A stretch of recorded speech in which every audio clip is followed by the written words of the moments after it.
Mi jefe me llamó peso muerto y me despidió, sin saber que yo tenía el documento que lo sacaría de la empresa. El día que me dijeron que mi puesto ya era obsoleto no hubo rodeos ni cortesía. Carlos lo soltó como quien lee un número en una hoja de cálculo, sin levantar la vista del todo. Tu puesto ya no aporta valor a la empresa, dijo. Vamos a prescindir de ti. No quiero quejas. Luego añadió, con una sonrisa que no llegaba a los ojos, que debería estar agradecida por haber trabajado allí tanto tiempo. 13 años, como si fueran una concesión generosa y no el resultado de haber sostenido ese lugar cuando nadie más quería hacerlo. En ese momento no dije nada.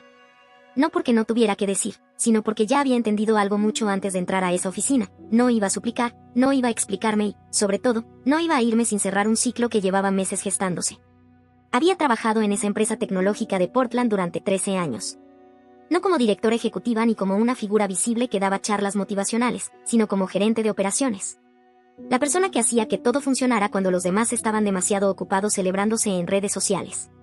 Cuando entré, la empresa apenas se sostenía. Éramos una startup con más problemas que certezas. Craig, el fundador, era distinto. Se quedaba hasta tarde, se sentaba en el suelo del centro de datos con una pizza fría en la mano y hablaba de cómo quería que las cosas se hicieran bien, no rápido. Yo aprendí ahí que el trabajo real casi nunca es vistoso. Con el tiempo, terminé sabiendo de memoria los contratos con proveedores, las manías de cada cliente importante, los accesos a sistemas que nadie más entendía del todo. No era el rostro de la empresa, pero sí su columna vertebral. Si algo fallaba, me llamaban a mí. Siempre. Todo empezó a torcerse cuando Rick decidió retirarse a Arizona. Vendió parte de sus acciones para cubrir deudas personales y dejó la empresa en manos de su sobrino, Carlos. Nadie nos pidió opinión. Simplemente un día apareció. Tenía 28 años, ropa de diseñador y esa seguridad artificial de quien nunca ha tenido que arreglar nada con sus propias manos. Usaba sudaderas con capucha en reuniones de junta y hablaba de disrupción como si fuera una contraseña mágica. El primer día pasó frente a mi escritorio sin saludar y anunció, en voz alta, que había que reducir el peso muerto. Me quedé mirándolo, incrédula.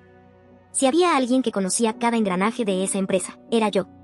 Literalmente había ayudado a construir la mitad de los procesos que seguían manteniéndola a flote.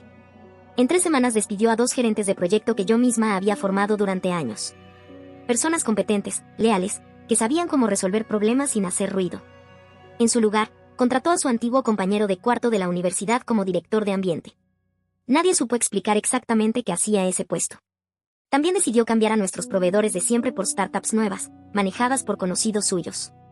Empresas que prometían mucho y entregaban tarde, mal o nunca. Yo veía los retrasos, los errores, las quejas de los clientes acumulándose, y él solo hablaba de visión y crecimiento. Fue entonces cuando empecé a notar algo que no cuadraba. Al revisar facturas, vi nombres repetidos, montos inflados, pagos que no seguían ningún proceso aprobado. 3 de los nuevos proveedores estaban vinculados a empresas fantasma. Todas conectaban, de una forma u otra, con el mismo círculo cercano de Carlos. No dije nada al principio. Observé. Verifiqué. Volví a revisar. Cuando ya no hubo dudas, empecé a documentarlo todo. Correos electrónicos, transferencias, decisiones tomadas sin autorización.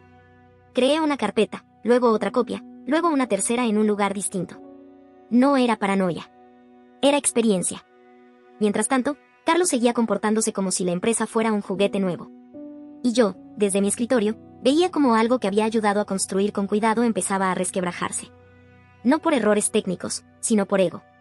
Para cuando me llamó a esa oficina de madera oscura que había sido de Craig, yo ya sabía que esa conversación no era el final. Apenas era el principio. La oficina que alguna vez había sido de Craig ahora parecía otra cosa. La madera seguía siendo la misma, oscura y pesada, pero el aire había cambiado. Donde antes había planos, libretas y tazas de café olvidadas, ahora había pantallas gigantes y una silla de cuero que parecía diseñada para imponer distancia. Carlos estaba reclinado en ella cuando entré.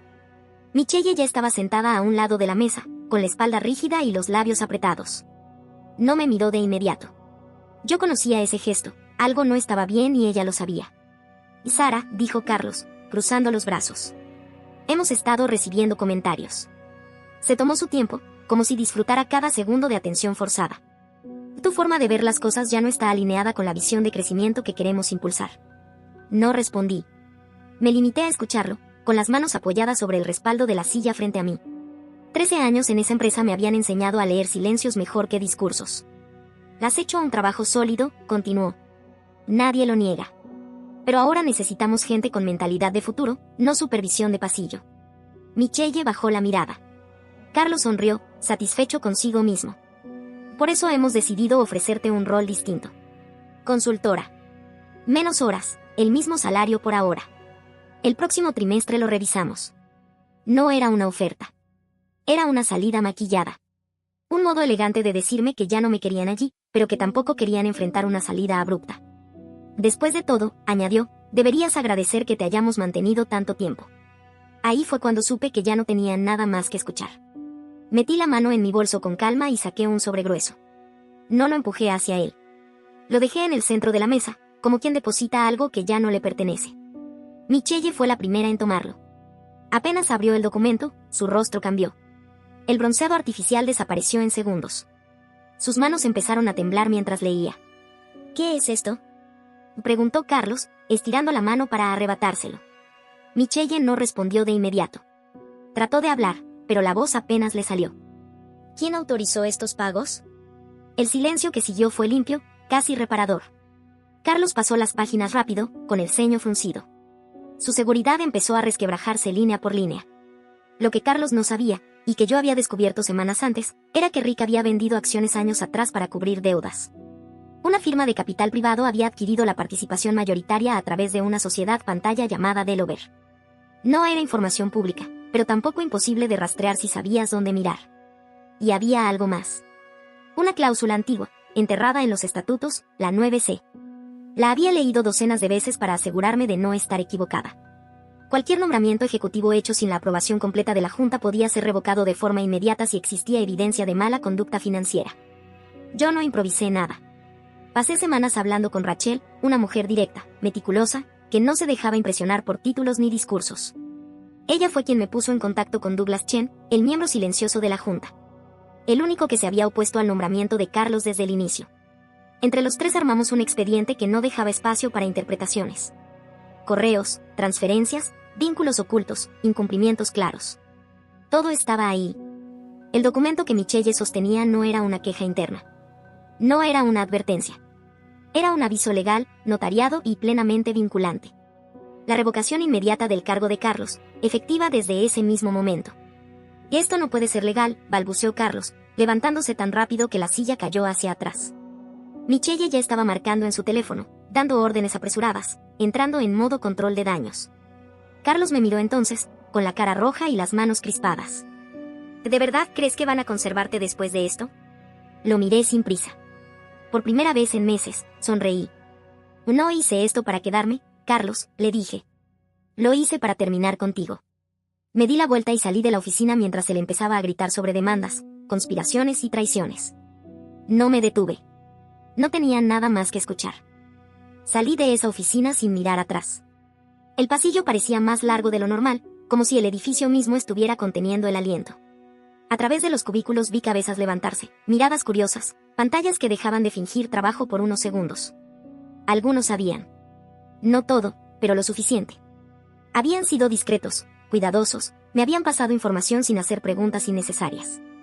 A ellos les devolví una leve inclinación de cabeza.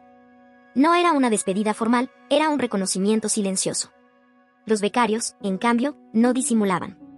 Me observaban con los ojos abiertos, tratando de entender por qué alguien salía tan tranquila de la oficina del director ejecutivo mientras los gritos seguían resonando detrás de la puerta cerrada. Bajé al estacionamiento, subí al coche y cerré la puerta con calma. Apoyé la frente unos segundos sobre el volante. No lloré. No sentí euforia. Lo que sentí fue alivio. Un cansancio profundo que por fin podía permitirse salir a la superficie. Arranqué y conduje hasta casa sin música, sin llamadas, sin mensajes. Por primera vez en mucho tiempo no estaba pensando en un problema que tenía que resolver al día siguiente. Cuando llegué, dejé las llaves sobre la mesa y respiré hondo, como si recién entonces me diera permiso de parar. Carlos salió de la empresa 48 horas después. No hubo comunicados grandilocuentes ni despedidas públicas. Simplemente dejó de aparecer. La Junta nombró a un director ejecutivo interino primero, y luego a alguien con experiencia real, alguien que entendía que dirigir no era posar para fotos ni hablar de crecimiento sin sustento. Yo me tomé un mes libre. Dormí, ordené mi casa, recuperé rutinas que había abandonado sin darme cuenta. Durante ese tiempo, nadie de la empresa me llamó para pedirme que arreglara nada. Y eso confirmó algo que ya sabía, habían dependido de mí más de lo que estaban dispuestos a admitir. Un competidor se puso en contacto conmigo poco después. No preguntaron por títulos ni por discursos. Querían saber cómo trabajaba, cómo resolvía problemas, cómo mantenía las cosas funcionando cuando todo parecía a punto de colapsar. Acepté escuchar. Mientras tanto, la empresa empezó a recomponerse. No porque yo estuviera allí, sino porque el daño había sido contenido antes de volverse irreversible. A veces, proteger algo también implica saber cuándo soltarlo. No sentí triunfo. Sentí cierre. Entendí que no siempre se trata de subir escalones ni de quedarse donde uno ya no es valorado. A veces, la mejor forma de avanzar es quitarle el piso a quien creyó que nunca iba a caer. Y por primera vez en 13 años, el futuro no me dio miedo. Con el paso de las semanas, todo fue asentándose de una forma casi silenciosa. Las conversaciones internas dejaron de girar en torno a rumores y comenzaron a centrarse, otra vez, en el trabajo. La empresa siguió adelante sin sobresaltos públicos, como si Carlos nunca hubiera estado allí. Eso, curiosamente, fue lo que más habló de su paso. Yo, en cambio, no sentí la necesidad de mirar atrás.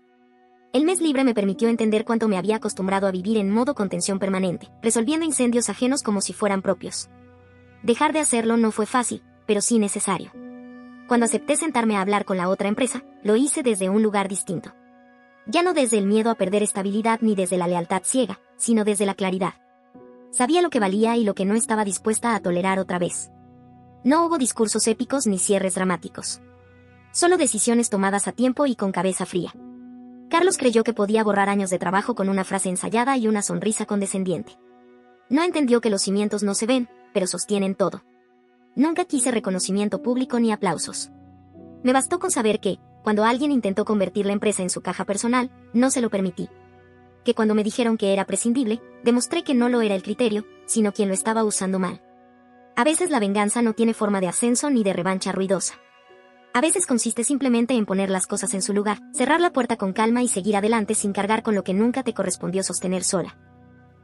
No olvides dejar tu opinión en los comentarios, dejar tu like y compartir este video.